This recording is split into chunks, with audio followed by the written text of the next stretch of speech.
Hello everyone. In this lecture we will cover a topic known as graph traversals.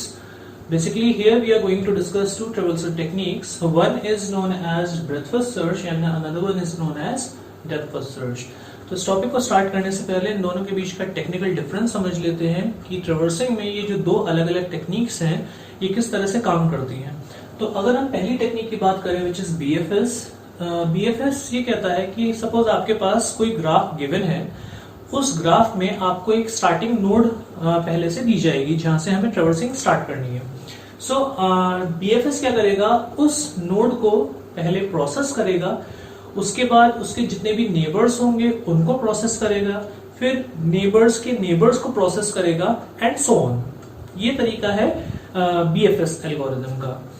DFS की अगर हम बात करें ये थोड़ा सा डिफरेंट है। ये एल्गोरिथम ये करता है कि पहले जो भी आपको स्टार्टिंग नोड गिवन होती है ये वहां से स्टार्ट करके उसको प्रोसेस करता है, उसके बाद उसके नेबर के पास जाता है जो भी उसका फर्स्ट नेबर होता है, फिर पहले उस नेबर से कॉरस्पॉन्डिंग नेक्स्ट नेबर के पास जाता है। दैट मीन्स जो उसका ट्रेवर्सल टेक्निक है वो डेप्थ ऑर्डर में चलता है कि पहले ये बड़ा पाथ ढूंढता है, उसके बाद फिर वो बाकी के नोड्स को बैकट्रैक करके प्रोसेस करता है। तो ये दोनों के बीच में टेक्निकल डिफरेंस है। बेसिकली अगर हम बीएफएस की बात करें, बीएफएस आपको देता है शॉर्टेस्ट पाथ। अगर आपकी कोई सोर्स है, कोई डेस्टिनेशन है, तो उसके बीच में वो आपको शॉर्टेस्ट पाथ फाइंड आउट करके देता है। अगर हम डीएफएस की बात करें तो जनरली डीएफएस आपको बताता है रीचेबिलिटी कि मान लीजिए मेरे पास एक गिवन नोड है तो उस नोड से पूरे ग्राफ में कौन कौन सी नोड्स तक पहुंचा जा सकता है, कौन कौन सी नोड्स उसके पास उसका पाथ होगा। So that is the technical difference between these two. अभी जब हम इसके एल्गोरिथम की बात करेंगे तो एक डिफरेंस और हमें पता लगेगा कि बीएफएस जो है वो क्यू यूज करता है और डीएफएस स्टैक यूज करता है एज एन ऑक्सिलरी मेमोरी, मतलब जहां पे वो टेम्परेरी बेसिस पे नोड्स को रखता है। इससे पहले कि हम एल्गोरिथम्स पे आए, एक चीज और एड ऑन बता रहे हैं। जितनी भी हमारी नोड्स होगी, let's say I have a node n in a graph, हर नोड में हम एक एक्स्ट्रा फील्ड ऐड कर देंगे। That field will be termed as status, यानी जितनी भी नोड्स हैं उसमें हम एक एक्स्ट्रा फील्ड हमने ऐड कर दी विच इज स्टेटस। तो बेसिकली स्टेटस की हम तीन वैल्यूज लेके चलेंगे। स्टेटस 1 हो सकता है, स्टेटस 2 हो सकता है और स्टेटस की वैल्यू 3 हो सकती है। अभी ये तीनों जो वैल्यू है ये आपको उस पर्टिकुलर नोड का स्टेट बताएंगे। स्टेट बताएंगे का मतलब ये हो गया कि अगर स्टेटस की वैल्यू 1 है इसका मतलब नोड अभी रेडी स्टेट में है। रेडी स्टेट का मतलब है कि नोड अभी प्रोसेस नहीं हुई है। अगर स्टेटस हमारा 2 है तो इसका मतलब जो नोड है हमारी वो वेटिंग स्टेट में है। वेटिंग स्टेट का मतलब ये हो गया कि हमने उस नोड को पिक कर लिया है और मे बी वो स्टैक या क्यू में अभी वेट कर रही है प्रोसेस होने के लिए। और स्टेटस 3 का मतलब हो गया प्रोसेस्ड स्टेट, यानी कि आपकी नोड जो है वो प्रोसेस हो चुकी है। तो ये तीन वैल्यूज हम यूज करेंगे जब हम ग्राफ को ट्रेवर्स करेंगे। तो हर नोड का हम ये मान के चलेंगे कि इन तीनों में से कोई एक स्टेटस होगा। फॉर एग्जांपल इनिशियली सभी नोड्स का स्टेटस होगा 1 which is in the ready state. जैसे जैसे हम ट्रेवर्स करते जाएंगे तो एक एक करके नोड पिक करते जाएंगे और पिक करके अगर बीएफएस एल्गोरिथम लगा रहे हैं तो उसको क्यू में इंसर्ट करेंगे और अगर डीएफएस लगा रहे हैं तो स्टैक में इंसर्ट करेंगे। सो अगर जब वो क्यू या स्टैक में आ जाएगा तो उसका स्टेटस हम चेंज करके स्टेटस हम बना देंगे 2, और जब वो पर्टिकुलर नोड प्रोसेस हो जाएगी तो हम उसका स्टेटस चेंज कर देंगे 3। So this terminology will be using in BFS and DFS algorithm. अब हम एक एक करके इसको डिटेल में डिस्कस करते हैं। तो पहले हम बात करेंगे बीएफएस एल्गोरिथम की। This is the algorithm for breadth first search. इस एल्गोरिथम के स्टेप्स देखते हैं। First step is initialize all nodes to the ready state, यानी जो भी हमारा ग्राफ गिवन था उसमें जितनी भी नोड्स थी सबसे पहले हमने उसमें सारी नोड्स का स्टेटस की वैल्यू रख दी 1, that means in the ready state. तो ये हो गया नोड्स का इनिशियलाइजेशन। सेकंड स्टेप में ये लिखा हुआ है कि put the starting node A in the Q, यानी उस ग्राफ में से जो भी हमारा स्टार्टिंग पॉइंट होगा जहां से हमें ट्रेवर्सिंग स्टार्ट करनी है उस नोड को हमें पिक करना है and then we change its status to the waiting state. उसको पिक करके हम उसका स्टेटस चेंज कर देंगे और उसको बना देंगे status 2, that means waiting state, क्योंकि हमने उस नोड को उठा करके अपनी क्यू में ऐड कर दिया है। So that is the initial node in the Q. आगे चलते हैं, अब हम ये स्टेप्स रिपीटेडली परफॉर्म करेंगे जब तक कि हमारी क्यू एम्प्टी नहीं हो जाती। वो स्टेप्स कौन से हैं? First step is you have to remove the front node of the from the queue. तो क्यू में जो भी आपकी फ्रंट पे, क्योंकि आप लोगों को पता ही है कि क्यू में से जब भी कोई एलिमेंट डिलीट करा जाता है तो वो फ्रंट एंड से डिलीट करा जाता है और ऐड होता है रियर एंड से। तो फ्रंट से हम एक नोड पिक करेंगे, उस नोड को पिक करने के बाद उसको प्रोसेस कर देंगे और उसका स्टेटस चेंज कर देंगे। स्टेटस चेंज करके उसको बना देंगे process state, that means status is equals to 3। It means जो भी क्यू में जितनी भी नोड्स होंगी उन सबका स्टेटस होगा 2, यानी कि वेटिंग स्टेट।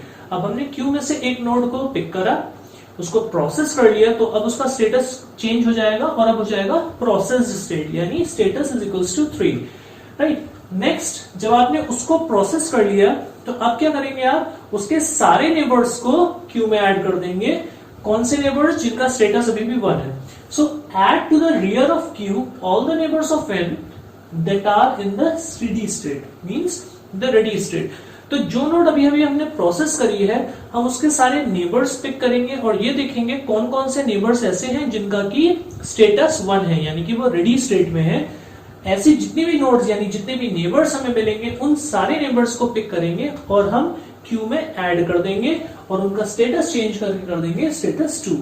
अगेन जब ये लूप दोबारा से एग्जीक्यूट होगा तो फिर से क्यू में से आपका एक एलिमेंट, एक नोड जो है वो पिक करा जाएगा, प्रोसेस करा जाएगा, उसके अगर कोई नेबर्स होंगे तो वो क्यू में ऐड कर दिए जाएंगे। ये प्रोसेस हम तब तक करेंगे जब तक कि हमारी क्यू एम्प्टी नहीं हो जाती। एक चीज क्लियर कर देता हूं कि नेबर्स किस ऑर्डर में प्रोसेस करें उससे कोई फर्क नहीं पड़ेगा, आप जिस ऑर्डर में चाहें उस ऑर्डर में प्रोसेस कर सकते हैं। मान लीजिए कि मेरे पास एक नोड है ए और उसके नेबर्स हैं बी, सी एंड डी, तो चाहे मैं क्यू में पहले बी को रख दूं, सी को रख दूं या डी को रख दूं, it doesn't make any difference in the final result. इसको एक बहुत छोटे से एग्जांपल से देखते हैं, फिर एक दूसरा एग्जांपल आगे डिस्कस करेंगे। मान लीजिए मेरे पास एक ये ग्राफ है, this is A B C D and E. मान लीजिए मैंने इसमें ऐसे एजेस के कुछ डायरेक्शंस बना दिए हैं।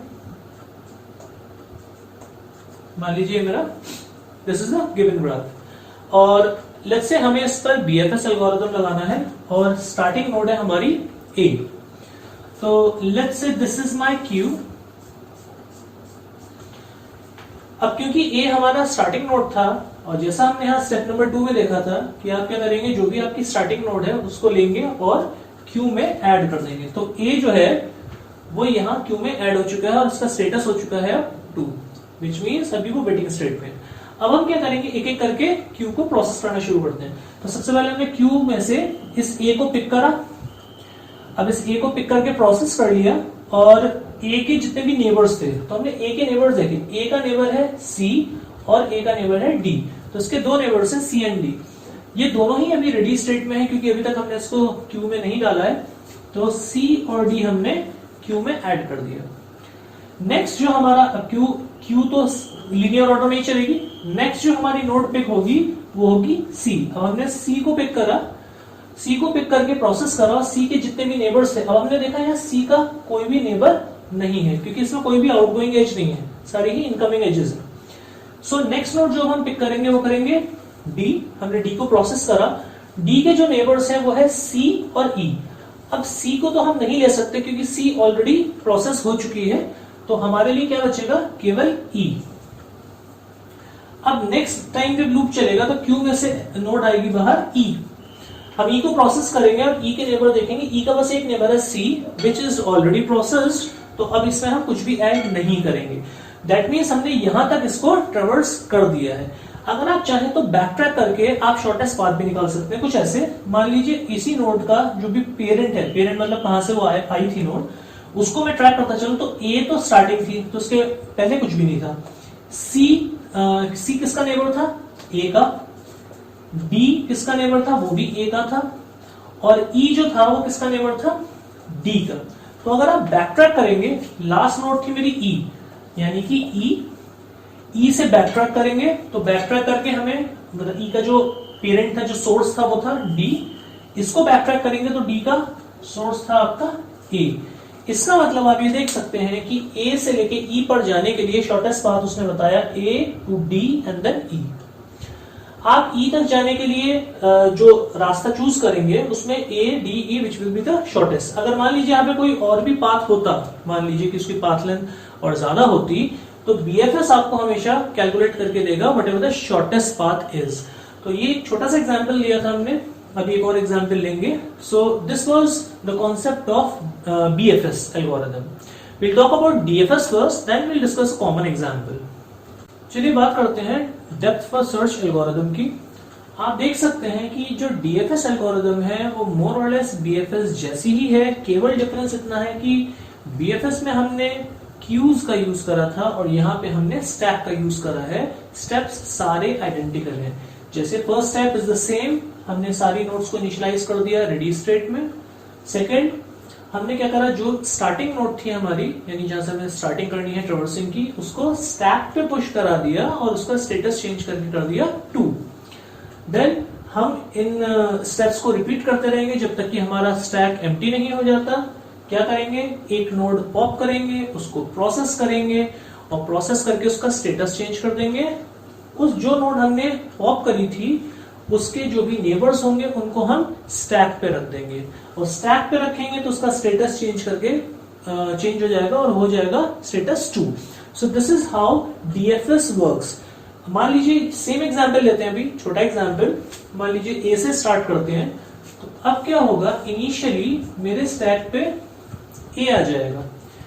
अब जैसे हम लूप के अंदर जाएंगे तो वो सबसे पहले जो भी स्टैक पे टॉप एलिमेंट था उसको पॉप कराएगा, यानी ए पॉप हो जाएगा, ए प्रोसेस हो गया और ए के जो नेबर्स थे, ए का नेबर्स थे सी एंड डी, इनको हम स्टैक पे पुश करा देंगे सी और डी।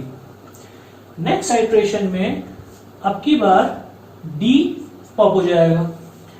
डी को पॉप करा के आपने प्रोसेस कर दिया और डी के नेबर्स सर्च करें तो डी का नेबर था सी और ई। सी ऑलरेडी हमारा स्टैक में मौजूद है, यानी कि वो वेटिंग स्टेट में है, तो सी को हम नहीं पुश कराएंगे। इंस्टेड हम क्या करेंगे, ई को अपने स्टैक पर पुश करा देंगे। नेक्स्ट टाइम जब आइटरेट होगा तो अब की बार स्टैक के बाहर आएगा ई को प्रोसेस करा दिया। ई के नेबर्स सिर्फ सी था, सी ऑलरेडी हमारे स्टैक में मौजूद है, इसलिए हमें कुछ भी पुश नहीं कराना। अब आपके स्टैक में बच रहा है केवल सी को आपने पॉप कराया, प्रोसेस करा, सी का नेबर देखा, सी का कोई भी नेबर नहीं है, तो यहीं पर आपकी एल्गोरिथम रुक जाएगी। तो यहां से आप ये फाइंड आउट कर सकते हैं कि जो मेरी नोड थी ए, उस नोड से डी, ई और सी, इन तीनों नोड्स पर पहुंचा जा सकता है। दैट मीन्स जो रीचेबिलिटी है उसकी वो इन 3 नोड्स तक की है। अगर आप पूरे ग्राफ को ट्रेवर्स करना चाहते हैं, कि आप चाहते हैं कि कोई भी नोड बिना ट्रेवर्स करे ना रहे, तो इन एल्गोरिथम्स में आपको थोड़ा सा मॉडिफिकेशन करना होता है। मॉडिफिकेशन केवल इतना ही कि जहां आप उसको छोड़ के गए, जैसे मान लीजिए मैंने इतना प्रोसेस कर लिया, उसके बाद मैं क्या करूंगा, जो मेरी नोड लिस्ट होगी उसमें चेक करूंगा कि अभी भी कोई नोड ऐसी बाकी तो नहीं रह गई जो कि प्रोसेस होने से रह गई, और अगर ऐसा होता है तो फिर उस रिमेनिंग नोड को हम ले करके दोबारा से सेम प्रोसेस अप्लाई करेंगे, so that none of the nodes can remain unprocessed. सो ये इसका बेसिक कॉन्सेप्ट होता है डीएफएस और बीएफएस एल्गोरिथम का। और जैसा कि मैंने आपको बताया कि अगर आप चाहते हैं कि एक एक नोड आपकी प्रोसेस हो जाए, कोई भी नोड ना बची रह जाए, तो आपको केवल इसमें थोड़ा सा मॉडिफिकेशन करना होगा।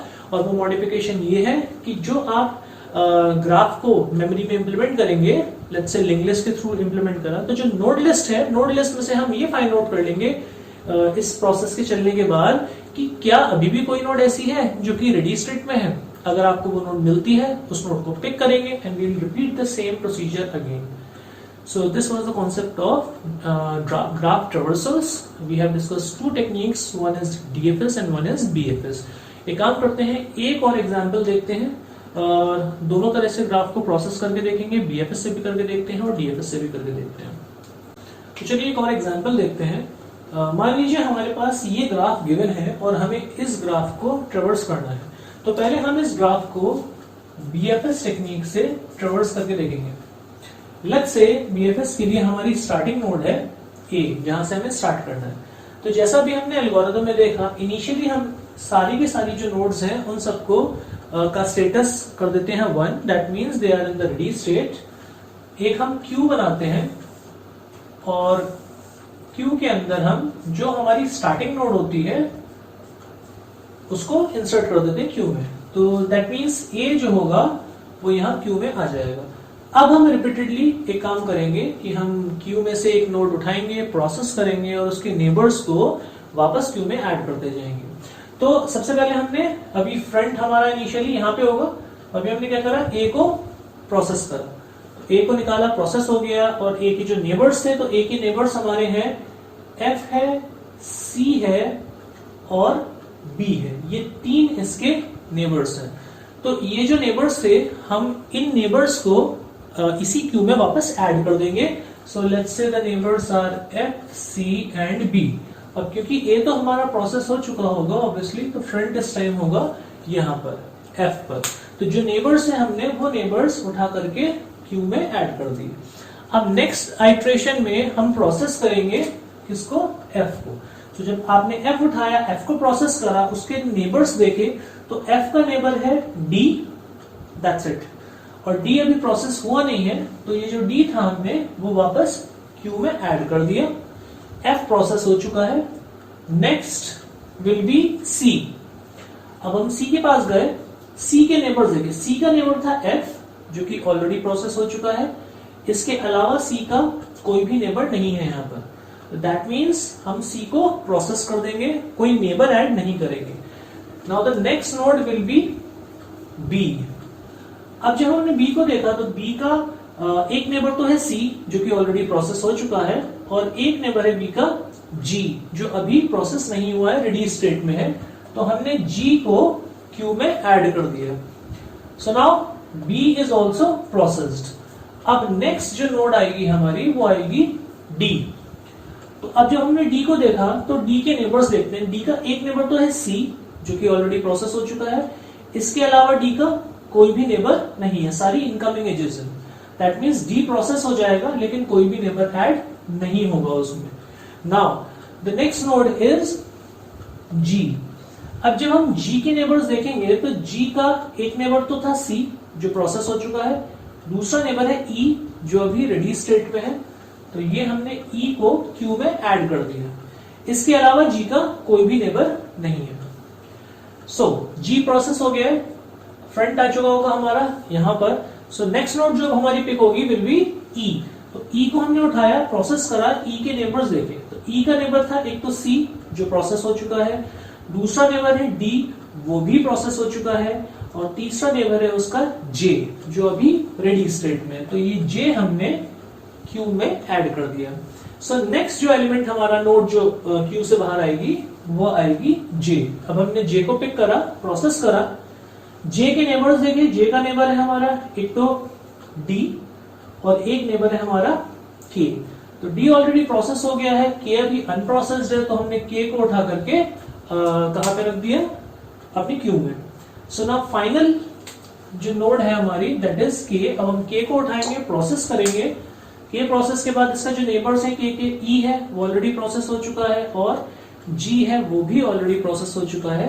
तो के को प्रोसेस करने के बाद क्यू हमारी एम्प्टी हो जाएगी और ये हमारा पूरा ट्रेवर्सल कंप्लीट होता है। अब अगर आप चाहें तो इसको बैकट्रैक करके इसका शॉर्टेस्ट पाथ फाइंड आउट कर सकते हैं। सो बैकट्रैक करने के लिए हम क्या करते हैं, जो भी हमारी नोड है जिसको हम प्रोसेस कर रहे हैं, तो वहां उस नोड तक कैसे आए, यानी उसका जो पेरेंट है, उसका जो सोर्स है, वो भी हम साथ में मॉनिटर करते चलते हैं। तो क्योंकि स्टार्टिंग हमने ए से करी थी, तो ए से पहले कुछ भी नहीं था हमारे पास। एफ, सी और बी ये तीनों ही ए के नेबर्स थे। तो जो इसका प्रेडिसेसर हुआ वो हुआ ए, तीनों नोड्स का। अगर हम डी की बात करें, तो डी जो था वो नेबर था हमारा एफ का, तो इसके लिए आ गया हमारा एफ। जी की बात करते हैं, तो जी पे हम आए थे बी के नेबर की वजह से, तो उसका पेरेंट हो गया बी। सिमिलरली ई पर आए थे हम जी की वजह से, सो इट विल बी जी। और जे पर आए थे हम ई के नेबर की वजह से, so it will be E. और फाइनली के पर आए थे हम जे की वजह से, right. So this is the order. Generally ये होता है कि हम जैसे क्यू मेंटेन करते हुए चलते हैं, तो उसी तरह से एक ओरिजिन के लिए एक और एरे मेंटेन करके चलते हैं, जिसके अंदर हम इसके ओरिजिन्स स्टोर करते चलते हैं हैंड टू हैंड। अगर आप इसको बैक ट्रैक करेंगे तो बैक ट्रैक कैसे करेंगे, के से शुरू करेंगे। तो के पर आप कहां से आए थे, जे से, राइट। सिमिलरली अब आप जे पे देखेंगे, जे पे हम आए थे ई से, फिर हम ई को देखेंगे, ई पे आए थे जी से, फिर जी को देखेंगे, जी पे आए थे बी से, और फिर हम बी को देखेंगे तो बी पर आए थे हम ए से। So this is the shortest path from A to K. कई बार ये आपके सामने क्वेश्चन या कुछ इस तरह से पूछ लिया जाता है कि आपको सोर्स बता दिया गया कि आपको स्टार्टिंग करनी है ए से, और आपको डेस्टिनेशन बता दिया गया कि आपको उस नोड तक पहुंचना है। तो जैसे ही आपको वो नोड मिल जाती है, आप अपना ट्रेवर्सिंग वहीं पे रोक देंगे। जस्ट फॉर इंस्टेंस मान लीजिए कि क्वेश्चन में दिया होता है कि आपको ए से ई तक पहुंचना है, तो जब आप यहाँ पे इस तरह ट्रेवर्स करते हुए जा रहे थे, तो जैसे ही आप नोड ई एनकाउंटर करेंगे, वहीं पे आप रुक जाएंगे। So this was how we traverse the graph using BFS. अब चलिए इसी ग्राफ को, सेम ग्राफ को हम बात करते हैं डीएफएस। अब की बार हम लेट्स से जो नोड है, स्टार्टिंग नोड, वो ले लेते हैं जे, चेंज कर लेते हैं। तो जैसा कि अभी हमने एल्गोरिथम में डिस्कस करा, दोनों प्रोसेस काम करने में बिल्कुल सेम है, केवल डिफरेंस है यहाँ पे क्यू मेंटेन होती है और हम यहाँ पे डीएफएस में स्टैक मेंटेन करेंगे। तो एक काम करते हैं, स्टैक बना लेते हैं और प्रोसेस करके प्रिंट कराते जाएंगे। इनिशियली हमने स्टैक पे पुश करा दिया J. So as per the rule, J को आप पॉप कराएंगे, सबसे पहले पॉप करा के प्रोसेस कर देंगे। प्रोसेस करने के बाद जे के जितने भी नेबर्स हैं जो कि अभी रेडी स्टेट में है, उन्हें स्टैक पे डाल देंगे। तो जे का नेबर है डी और जे का नेबर है के, ये दोनों ही अभी अनप्रोसेस्ड है, इन दोनों को हमने स्टैक पे असाइन कर दिया। अब दोबारा से आप स्टैक पे से पॉप कराएंगे तो आपका एलिमेंट बाहर आएगा के को आपने प्रोसेस कर लिया। के नेबर्स देखें तो के का नेबर है ई और के का नेबर है जी। अभी ई और जी दोनों ही अनप्रोसेस स्टेट में है, तो आपने ई और जी दोनों को ही स्टैक पे पुश करा दिया। तो अभी तक हमारे स्टैक में से के और जे ये दोनों प्रोसेस हो चुके हैं। सो अब जो नेक्स्ट नोड हम पॉप कराएंगे वो होगी जी हमने पॉप कराया, प्रोसेस करा, जी के नेबर्स फाइंड आउट करें। तो जी का नेबर था ई, जो कि ऑलरेडी इस टाइम स्टैक पर है। दूसरा है हमारा सी, तो सी को हमने स्टैक पर पुश करा दिया, राइट। अब दोबारा से सेम प्रोसेस, नेक्स्ट जो नोड हमारी पॉप होगी वो होगी सी। हमने सी को पॉप कराया, प्रोसेस कराया और सी के नेबर्स फाइंड आउट करें। तो सी का नेबर है एफ और कोई भी सी का नेबर नहीं है, तो सी का नेबर है एफ अभी भी रेडी स्टेट में है, तो हमने स्टैक पे असाइन कर दिया एफ। नेक्स्ट टाइम जब स्टैक पे से पुश कराएंगे, पॉप कराएंगे, तो एफ बाहर आएगा। एफ को प्रोसेस करा हमने और एफ के नेबर्स देखे। सो एफ के नेबर्स जो हैं वो है डी, जो कि ऑलरेडी स्टैक में मौजूद है और कोई भी इसका नेबर नहीं है। तो यानी कि हमने स्टैक पे कुछ भी नहीं ऐड करा। अब जो स्टैक का टॉप एलिमेंट है वो क्या है, ये सब तो ऑलरेडी पॉप हो चुके हैं, ई है। सो नेक्स्ट एलिमेंट जो हमने पॉप कराया वो कराया ई, प्रोसेस कराया। अब ई के नेबर्स देखते हैं, तो ई का नेबर जो है वो हमारे पास है डी और जे। सो डी और जे ये दोनों ही ऑलरेडी स्टैक में मौजूद हैं, एक प्रोसेस हो चुका है और एक अभी वेटिंग स्टेट में है। इसके अलावा ई का नेबर है हमारा सी, वो भी ऑलरेडी प्रोसेस हो चुका है और कोई भी नेबर हमारा नहीं है। तो ई को हमने प्रोसेस कर लिया और कोई भी नेबर उसका ऐड करने की रिक्वायरमेंट नहीं हुई। तो अब इस स्टैक पे सारे के सारी नोड जो है वो प्रोसेस हो चुकी है, केवल एक बचा है हमारा टॉप पे, विच इज डी। तो अब हमने डी को पॉप कराया, डी को प्रोसेस कराया और डी के नेबर्स को देखे। तो डी का नेबर एक तो है सी, ऑलरेडी प्रोसेस्ड, और कोई भी नेबर इसका नहीं है। दैट मीन्स डी भी आपने यहाँ पे प्रोसेस कर लिया and now the stack is empty. So after traversal you are left with these nodes. यहां से हम ये कह सकते हैं कि क्योंकि हमने स्टार्ट करा था जे नोड से और ट्रेवर्स करते हुए हमने के जी सी एफ ई डी इन सारी नोड्स को विजिट करा, इट सिंपली मीन्स कि ये सारी नोड जो हैं वो जे से रीचेबल है। यानी जे नोड से अगर आप स्टार्ट करेंगे तो इनमें से किसी भी नोड पर आप जा सकते हैं। So that is the concept of BFS and DFS algorithm. I hope the concept is clear to all of you. If you have any doubts, you may ask. Thank you.